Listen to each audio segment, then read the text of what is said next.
It's coming together. Dumating na yung soft drinks. Naayos yung mga chairs. Medyo konting ayos na lang sa kisame.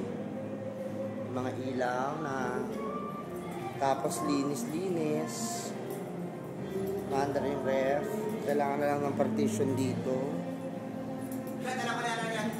Ito na yung food na kabit na.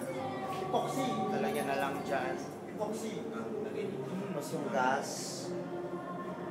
Talagay dito. Sa kanya na balik lang. Ibay niya. Sink. Kailangan pa daw dito ng ano eh, grease strap. Saan ka nakakabili ng ganitong grease strap? Na?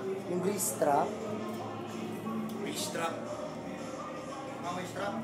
Di ba meron na ba? Isa lang eh. Dapat meron din ito eh. Yun na nga. 3 araw. Kakabit yan, papunta dito. Eh yung fresh air na sinasabi mo kuya. Yan. Baka hindi na rin nilalagyan. Kasi mahangin eh. Wala pa lang. Oh, yun nga yun eh.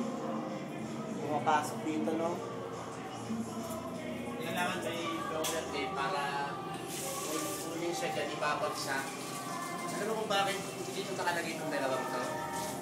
Ito. Iniingatan ito para hindi sumabog. Oo. At pag sumabog Kasi pag uminit yan, di ba sumasabog yan? sumabog yan. Yan ang iniingatan dyan. Ah. So, marami pang gagawin pero konti na lang din. 3 days to go before the opening of the Red Chase Canteen. We'll see you there.